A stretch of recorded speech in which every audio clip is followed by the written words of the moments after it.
Today's edition of the podcast is brought to you by Coach Me Plus. Coach Me Plus is the leader in athlete management software and a product that I've been lucky enough to be using for a little over a year now.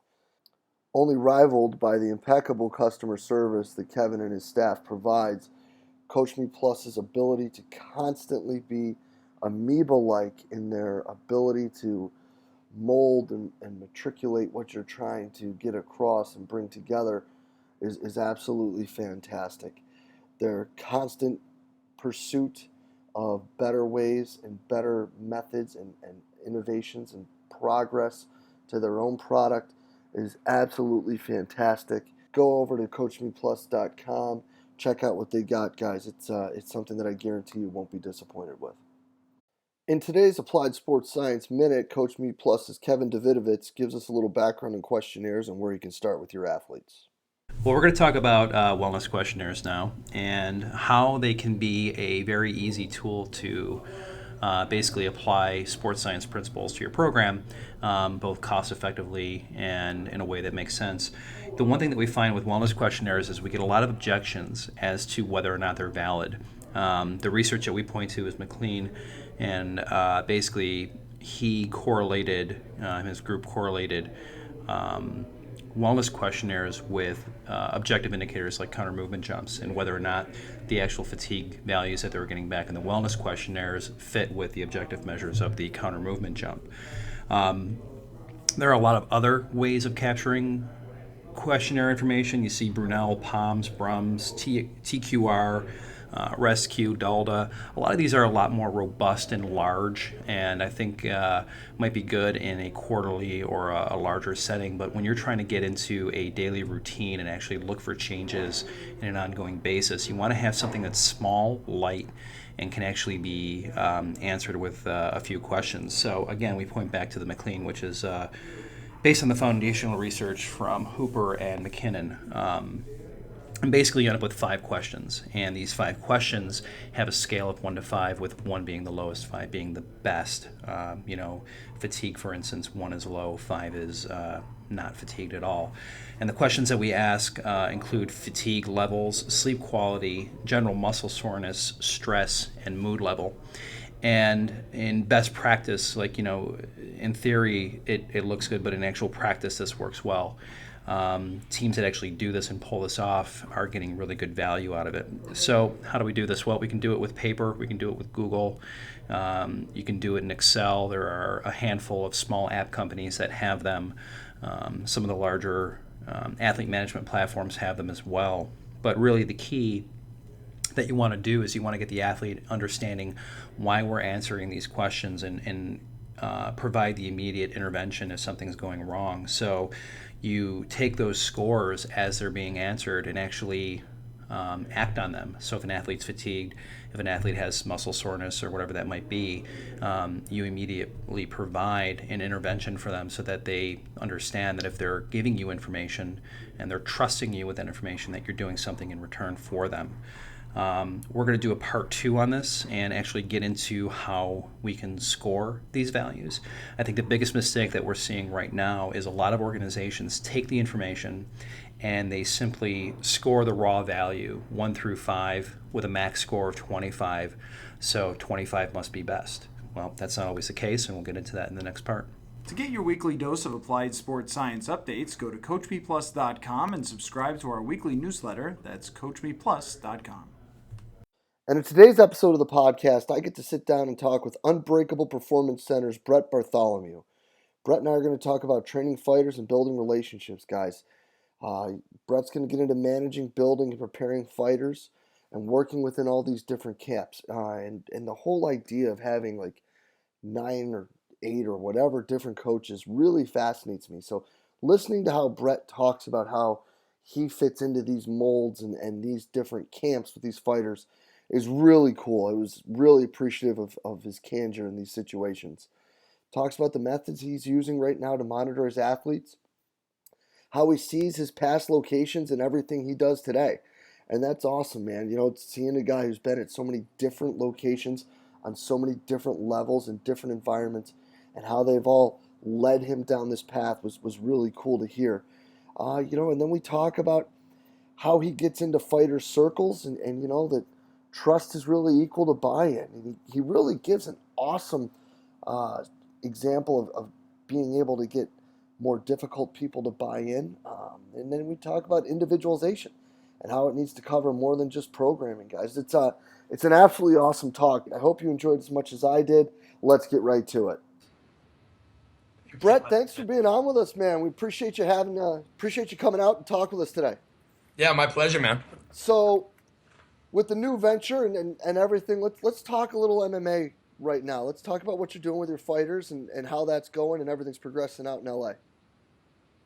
Yeah, thanks, Jay. So, with any of the fighters that come in, it's such a unique kind of population. I still think that we're at the beginning of really kind of revolutionizing, and I will use that term, everybody in the field, whether it's, Lauren Landau, a number of the other great coaches, Shar Venja, just people that are really trying to train fighters in the right way, because it's a population that in the past has kind of fallen victim to, what they perceive to be fight-specific training. And that term is always overused in any sport, right? That specificity aspect. And they've been advertised to and marketed to so heavily, whether it's the masks and the tools and the gizmos and the circuit. So what I do isn't really sexy. It's a combination of just base principles and getting these guys to understand it, right? Ground-based, multi-joint, multi-planar movement.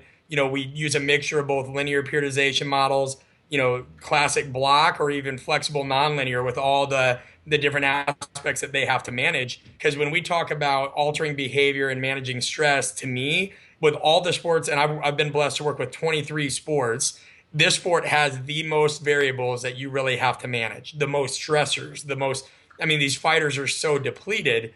And so when you watch them do these things that, people post online, it's like, why?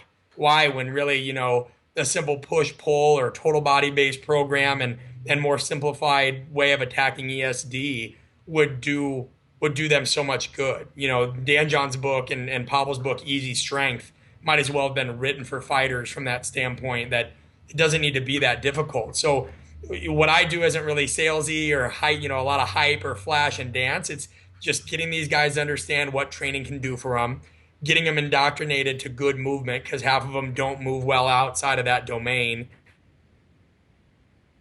Progressive overload and knowing when to scale things back and let somebody else, their fight coaches, take the reins, not getting too wrapped up in it. No, that's awesome. So with everything, the one thing from the outside looking in and not really understanding the true nuances of the fight game, what it seems is these guys have 10, 15 different coaches. Yeah. So how does that, in the preparation side, how do you account for or involve with these other men and women working with these fighters to make sure that these athletes are moving in the right direction consistently?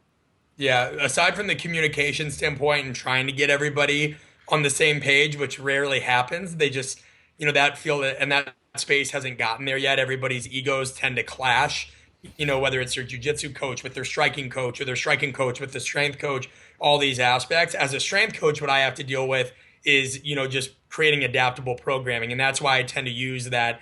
If we're doing 8 weeks out, the first week, I'll use a linear base. The first 4 weeks, I'll use more of a linear based protocol. But as we get closer and closer, I know those other aspects of their preparation continue to increase, right? The amount of time they spend sparring and training in the MMA specific domains, I start to use that flexible nonlinear approach. So I have to watch them. We have to monitor them, and people, the listeners are, how are you monitoring? I'm more of like Bob Alejo's mindset. Like, we all always monitor. So listen, I'm in a private facility. We have zero budget. I don't have an Omega Wave. I don't have all this stuff. What I do have is we do a jump mat. We do some basic testing protocols in terms of wattage they're able to put out on a time trial on the bike. I'll look at how their cards and their weights progress in their training logs. We'll look at what's going on with their body weight, hydration levels, things like that. I'll use an auto-regulatory kind of periodized approach at times. I try to get feedback from as many areas as I can. I'll do a morning check-in and look at their resting heart rate. I'll have a conversation with them. Nothing that's overly nuanced or not one thing that is going to blow anybody's mind, but it's that kind of total package of having that conversation in several different areas and just saying, hey, we were planning to go a little bit heavier today. Obviously, you're smoked. We're going to focus more on, light, moderate loads, a little bit more hypertrophic rep ranges or even moderate rep ranges, or vice versa, And so I usually have a plan A, a plan B, and a plan C, to make this a little bit more consolidated. And I have to realize that even though I'd like to be the star of the show or the one that is kind of directing things in their camp, that is not my place, nor is it the reality. I have to work the best I can with these coaches because the way they view it is that this is a professional fighter. They're not a professional lifter. You stay here and you get them strong after we're done with them. That's great that you want to help. We don't give a shit about that. Sorry, we don't give a crap about the letters behind your name. You sit here and do this. And so I think that's something that made me grow is I've had to be like, okay, there's no problem with that. I do understand that they're a fighter and I'm going to play my role. But when it does come to be my time, I'm going to do the best I can and make sure that we set them up for success. So it's a big game psychosocially, and as well as physiologically of trying to get these guys all on the same page. But it's also, to me, one of the things that I enjoy doing most because it tests you as a strength coach at the highest level, in my opinion, because you can't get married to one thing. You can't get married to one model. You can't get married to one program that got you great results here because the next fighter you work with may be trained in an entirely different style of fighting. So what worked well for one fighter is not going to work great for another fighter. They may, one set of their coaches might teach one fighter to press a little bit more in this kind of tireless close of the gap type style. Another one might be more out in the perimeter and wait for his chance to take him to the mat and do more jujitsu. So everything is so in flux, and you really got to be keen on just choosing what's best and not being bias ridden. No, that's fantastic. And if you want to talk about a background where you've had some different angles to come from, Nebraska and Exos. Yeah. Yeah, I think, Exos, Nebraska, Southern Illinois, and even working in the military, side within Exos, as well as the NFL and all these things. Like I've seen a lot of these variables in play or how a lot of programs do things differently. And I think that people always usually identify a mentor with one person. I identify my mentors with places, and their systems and the roadmaps that they use. Everywhere I went did things slightly different. And so I never got married to one way. I was able to come in and say, okay, what does Exos do great, but what was a weakness in their system? What did Nebraska do great, but what were weaknesses in their system? Same thing at Southern Illinois. Hopefully the same thing we're now doing at Unbreakable Performance Center. So I really try to grab, snatch, and innovate where I can.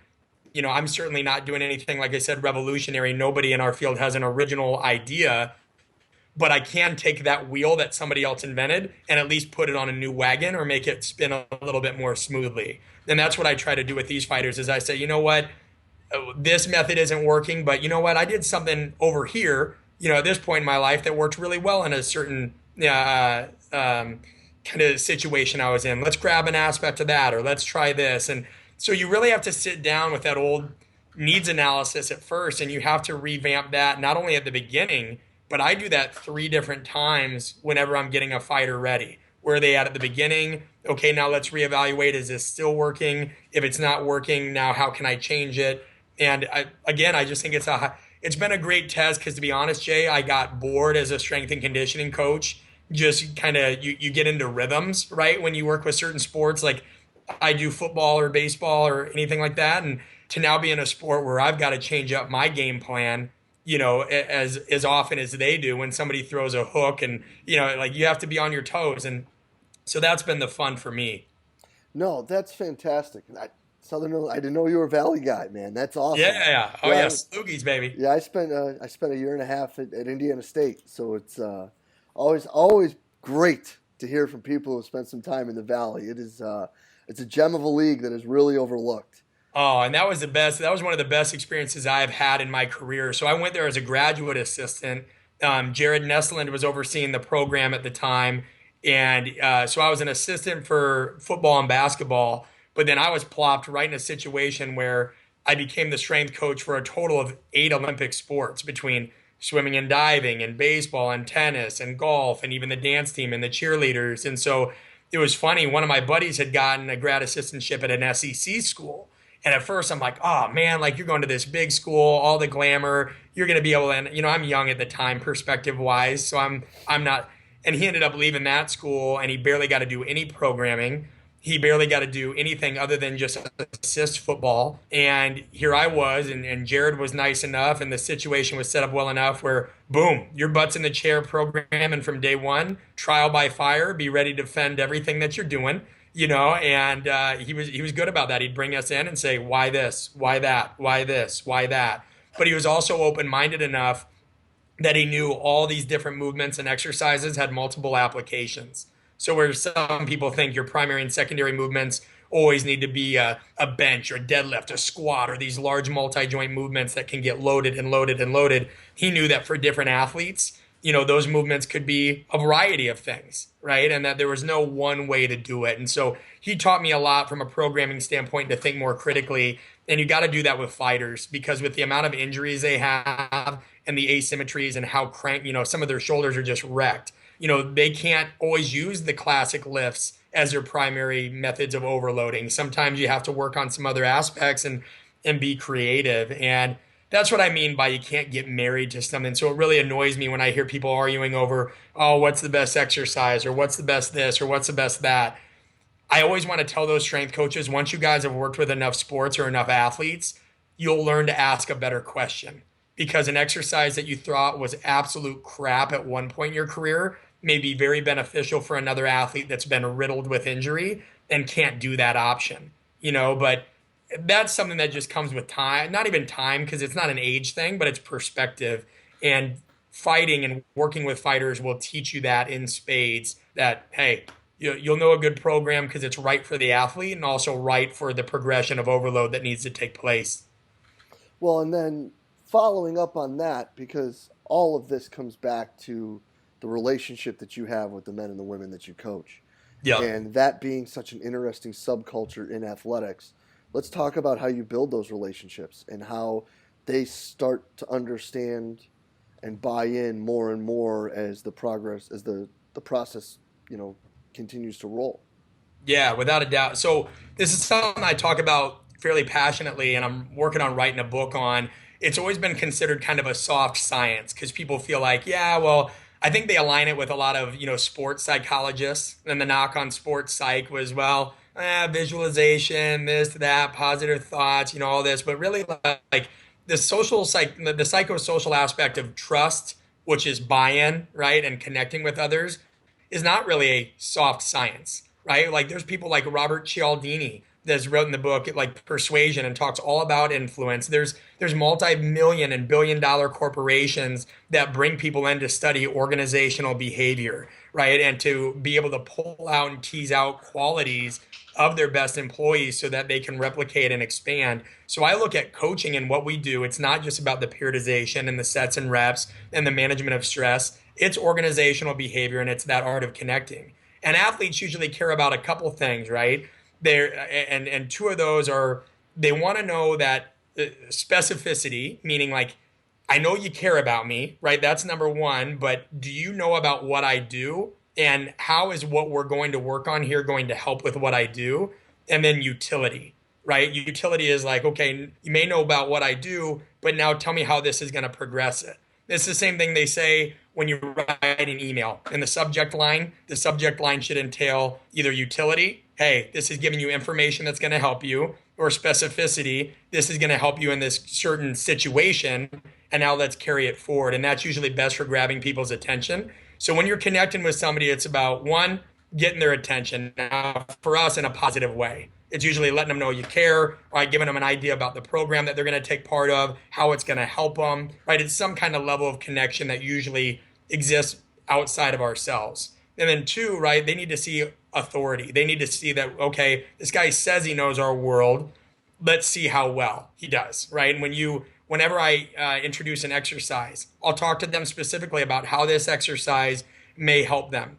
So for example, the other day we were doing an ISO hold, a 3-position pull-up ISO hold with one of our fighters. And he's like, why isometrics? And one of the things I tell him is, well, listen, think about some of the chokes that you apply, right? Think about the arm bar. Think about some of the submission progressions that you go through. all of that is isometric strength. So anytime we do an isometric row, an isometric hold, an isometric, we're trying to teach the neuromuscular system to generate and maintain a certain level of force over a period of time. It's amazing how quickly they'll respond. And fighters can get really closed off if they view their sport as very different than anything else, any other sport that's out there. And MMA is. There's no other sport that requires such a unique range of qualities in terms of physiological and the psychological. So you try to build that trust. You try to show them, that, you have the specificity in mind of how these things relate, and you go from there. And there's a big kind of 5-step format that you go through. And this is one thing in my book's going to talk about. One, as a coach, you need to know yourself. Before you go coach anybody else and before you try to get them on board with what you're doing, you need to identify clearly what your style is. Otherwise, you'll never communicate authentically. And this is what I was talking about with organizational behavior. Companies like Google and Gallup and all these places will do is they'll say, hey, here's our top 5 contributors in our building or our field or our corporation. We want them to take a personality assessment, whether that's the Hogan assessments, whether that's Strength Finders, whether that's that classic old school DISC assessment. There's another one that exists called Insights. And what they'll do is they'll try to help people find out these are your best qualities as an influencer. And when we can identify those better, now we can leverage a communication style to basically target that athlete with a little bit more directness and specificity as opposed to a bunch of fluff, right? And then we've got to know the athlete. And that comes into researching them. Don't just know their wins and losses or what kind of fight style they have. I created a Google Doc kind of a system where I have 2 different documents that I send that are 5 questions or less. And all these questions are very non-invasive type questions. But what the athlete doesn't realize is they're giving me a lot of information in return. So I may ask them their past favorite coach and why. And they may say, oh, I had a BJJ coach that was really technique oriented and really got down to the individual nuance of what we were doing. Great. That guy has now given me the linchpin and the key to communicate with him because I know that he's very technique oriented.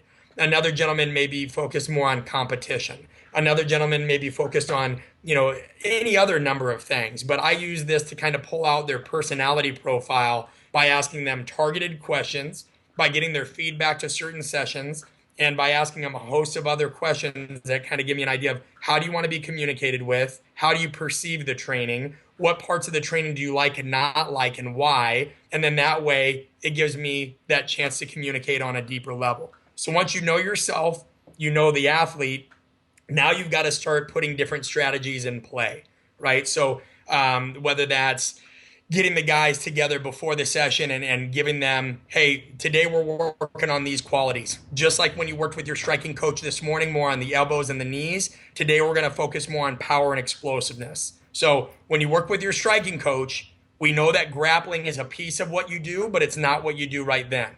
Guys, same thing. When we're working on power and explosiveness, we're working on moving the barbell fast, moving these weights explosively. I'm not trying to get you tired. Do you understand this different aspect of the game? And then they're able to sit there and say, okay, now this physical preparation thing's starting to make sense to me. And it sounds kind of crazy, Jay, but look at any kind of politician or any kind of leader or any kind of influencer. And I say politicians because the election stuff is going on right now. Look at how they talk to people, right? They say, what are these people's concerns? And how can I project in a way and give them these emotional payments so that they know that I'm the best person to address these concerns and get on board with the things that they want. So that's part of my approach is I go through an assessment of myself and the athlete. I try to align how I need to communicate with that individual. And then I use methods such as metaphors, analogies, emotional payments, different kinds of competitions, different kinds of programming that align with their drives. And I try to tease out these qualities that can help them better get on board with it and perceive training as a more positive thing rather than something that gets in their way. So I don't want to give away too much because it's right now it's a 176-page book that I'm trying to finish, but it's definitely not a soft science and it's being done in other corporations. There's just nobody's created a template for how we do this perfectly in strength and conditioning, even though some coaches out there do it very, very well already. They just don't recognize what they're doing. Well, then let me ask you a question. And if this goes too far towards it, then we'll just cut this out. Could you give an example of one that was really difficult to get into? Like get into that circle and how, I don't know, how you got in or how the horse How broke you or broke it? Yeah. yeah. Yeah, definitely. I'm not going to give their name, Right, but no, of somebody I course. was somebody I worked with recently, and no matter what I did, like, and I won't, I'm a fairly talkative. Sometimes people would consider me verbose guy. Like it depends on the dynamic though, right? Like when I'm home, I'm pretty chill, but I get passionate about what I do and I'm energetic. But around certain athletes and this athlete in general, I toned it down. I had heard from other people his style is if you kind of come on too strong, he's going to get reclusive, real bad childhood, not very receptive to a lot of forms of coaching or teaching, just internalizes everything in his own head and kind of lives in an alternative space. But he was here for a while and he had to be here for at least 6 weeks, which by and large isn't that much time. It's a lot of time to build a foundation from a physical adaptation, but not a lot of times to make emotional headway into somebody that is that closed off, right? Hmm. So when people typically say, what is the number one thing I need to do when I have an athlete that is that hard to connect with? I say, you've just got to have patience. There's no icebreaker, there's no unique kind of method. It's just going to take time and consistency, just like with that chisel. If you come in, you ask them some questions, you never press ever, right? You take what they give you on the first day, maybe even the first week. And then eventually what you do is you start pushing that a little farther. Then you say, okay, I know you told me this. So now how can we build off of that? So he may give me, for example, he gave me a little bit of nuggets, some nuggets into what he does when he doesn't fight, right? So I know if he can let me into an aspect of his life that doesn't result with his primary identity, which is fighting, I have something to build off of. And he's at least willing to let me go there, right? He's given me permission. Um, Roy Sugarman talks about this really, really in depth. And Roy Sugarman is somebody that's at the foremost of neuroscience. And he says, you're only an expert if the athlete invites you into their life, right? Nobody cares what you have to say unless they invite you. So this person has now said, hey, in my spare time, man, I like playing the guitar, but I don't do it that much. All right. Well, I don't know shit about guitar playing. I appreciate it, but I've never played a guitar. So I sit there and I start saying, okay, this guy takes a lot of pride in fighting. He enjoys the guitar. I'm not going to try to talk to him about much. I just want him to talk to me a little bit about the guitar. So I'll start saying on the outskirts of this thing, it's very non-threatening. Cool. What got you into guitar playing? What about it? What about it relaxes you? Right? What are one of the aspects that you enjoy most? And what I find is likes um, he likes the process of mastery. I started to find he's like, the guitar is honest with you, just like fighting is. He goes, if I make a mistake in fighting, I can blame nobody but myself. I get in a bad position and he applies a choke and I lose. That's my fault for letting that part of my guard down and not being precise enough to understand or have the foresight to know what he was going to do. If I play the guitar and I miss a string and I miss a note, everybody's going to hear that mistake. It's very honest. And he goes, so I'll sit there and he told me he spent an hour and a half sometimes tuning his guitar. So I just sat in here and I started listening to the guitar. And eventually, once he kind of started to relax and realize that I'm not somebody that's prying for any outside information, I'm not pushing my agenda too aggressively, he starts to open up. And I say, you know what? Man, that's what I like about strength and conditioning. Every set, every rep, every choice I make can either have a negative or positive effect on you or even your perception of me. And so for me, man, this isn't about just getting you stronger, getting you bigger, anything like this. This is a strategy. This is a fight in its own right. And he starts perceiving, he's like, yeah, I guess I can appreciate that. So now, and then he'd say, well, tell me why are we doing 6 reps here? Tell me why this time under tension here. And slowly but surely, these doors start to open. So what I did is use what I call a 3R method approach, right? I come in and I research. I just ask some questions and I keep them on the scope of something that's very safe and that I know he's not going to get mad about. Then I start to relate and I say, okay, like, now tell me about this. Great. I could see how that applies to something I'm passionate about, right? The nuances of the guitar, the nuances of fighting, the nuances of his programming. And then I start to reframe it, or he really does that in his own mind. now he doesn't really see strength and conditioning as something he has to do. He saw it as a distinct art that added to something that he already does that's very complex, and saw it in a completely different light.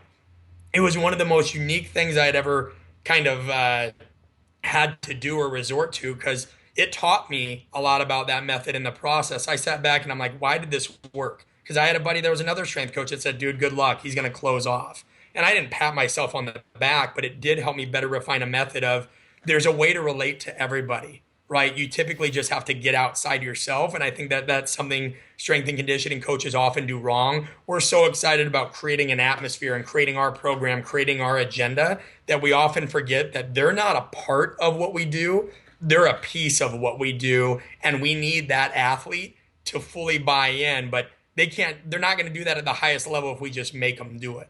At some ages they will, and some athletes, there's different archetypes that exist. We've all worked with that kind of soldier archetype that'll do exactly what we say. He'll stay after hours. He doesn't need trust. He doesn't need buy-in.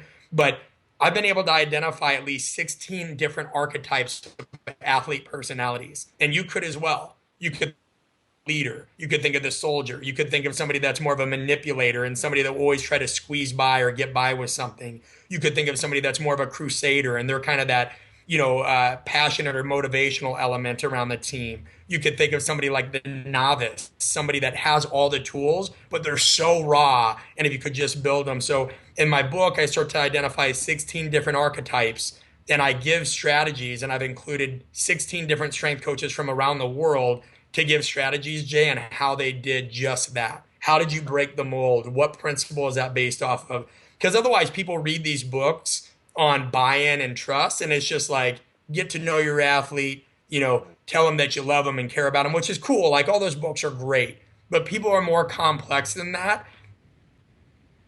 Art and a science of coaching. There is a science in the art of coaching. And that's what I hope to kind of tease out, in this book, and give people more of a playbook of how to do those things. That's awesome. So there's anecdotal examples and evidence as to different ways of showing someone how much you care, because we know that they don't care how much you know until they know how much you do anyway. No, and what are we doing? What are we doing about, we're sitting here and talk about monitoring and individualizing the programs, but we don't take into account the individuals themselves on a psychosocial standpoint. In my Excel spreadsheet, the same place where I have their reactive strength index info, their strength-based info, their agility-based info, anything like that, I also have a personality profile that'll talk about 5 main drives. And again, we'll talk about this a little bit in the book, but certain drives, certain communication methods, certain aspects about their background, but a personality profile that gives people an idea of how to communicate. Because we act like, hey, man, we got to be responsible. We got to make sure that our programs line up with a whole host of things. Well, why are our communication methods any different? You know what I mean? Like, why would I communicate? I'm about to train 2 military operators. One's a Green Beret and one was a Marine. I'm about to train them in an hour. I am not communicating them with the same in the same way that I communicated with my free agent group, at 10 a.m. And I'm not communicating them with the same way that I did another. You know what I mean? Everybody's a little bit different, but we all expect to just be able to be uniform examples of ourselves. When in reality, you can be you, like, be genuine, be authentic, be Jay. But there's volume knobs on things for a reason. Sometimes you turn it up, sometimes you turn it down, sometimes you find a new station. But I think people get stuck on that, Jay, because there's no one piece of literature that somebody can hug and hold tightly to and say, oh, like, this is the method, just like squats can enhance vertical jump and speed. Like, nobody has that. But again, we talk about how we're multidisciplinary, but don't read strength and conditioning literature for everything. Go out and read the Journal of Behavioral Psychology. Go and read a book about how a business manifested one of the greatest turnaround, right, in corporate history. All these things start with getting a better grasp on their people and their culture. And there's plenty of evidence out there that shows how psychology, how perception, how all these things alter behavior. That stuff's not hard to find. People just keep waiting for Dr. Gregory Hoff to publish it. You know what I mean? And you know what I mean? Like, you're multidisciplinary. Get out of your world. And so it may annoy some people that I talk about it passionately, but I don't really care because that's the nature that if you ask most great strength coaches, they're gonna tell you, yeah, this thing ain't all about sets and reps. This thing isn't. And sometimes I feel like I relate more to strength coaches from 30 years ago than I do the ones today that keep trying to find this one little physiological bullet that is responsible for transformation when that ain't always the case. No, and I'll tell you what, man, the book sounds awesome because it is such a huge impact on everything that we do on a daily basis. And it could even go, when you leave the private sector and you're talking about working at an institution. I mean, this is communication and buy-in from your administration to the coaches that you work with to, the staff members you're involved with, your sports medicine team, on top of that with the student athletes. And it's an interesting an exciting product that I think is going to be really cool and extremely impactful because you're right. I mean, especially like the younger coaches get, I think that they tend to see a lot of the glitz and the glam and the neat stuff, but they don't understand that for a real long time it was all about just developing relationships and then that would lead to getting people better. So it's exciting. I think that's going to be sweet, man. I can't wait for this thing to come out. It's something that we need. It, Yeah, I appreciate it. I think so, and the thing I've got to, and I make progress daily right now. My schedule's slammed, but the goal is to have it out by the end of the year. But I think I finally realized I wasn't crazy because I made a presentation that I give fairly often about this stuff. It's like, it's a 10,000 foot view, but I've now given that presentation in 6 different countries, soon to be 7 when I go to Australia and present it for the ASCA. And I'm giving it in China as well. And everybody, when I first gave it, total transparency, I'm like, I wonder how people are going to perceive this, because previously I'd spoke on the things we all speak on: program design or recovery or agility or speed or what have you. And this was the first time I was kind of diving outside that realm.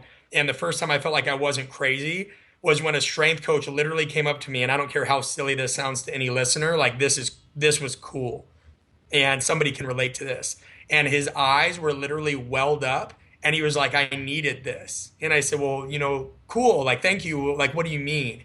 And he's like, I just had been in a situation where he's like, he had basically lost his passion for strength and conditioning because he just like, he felt like he was in a rut. He was looking for something else that wasn't answered by, all the things that we always keep chasing. And he's like, this reminded me of why I do it.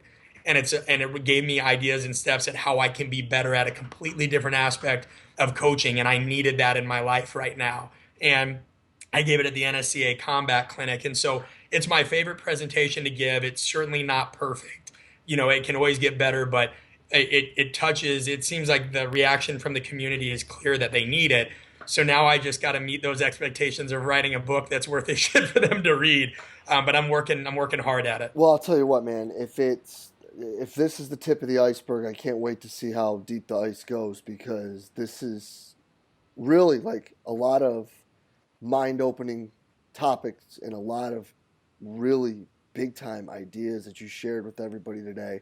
Thanks, I, Jim. I can't thank you enough for taking the time and being so open and honest about the products you're putting out and what you're doing and a different way that a lot of us, man, like we overlook it and we're not good at it. And it's something that we can be a lot better at to help our kids get better.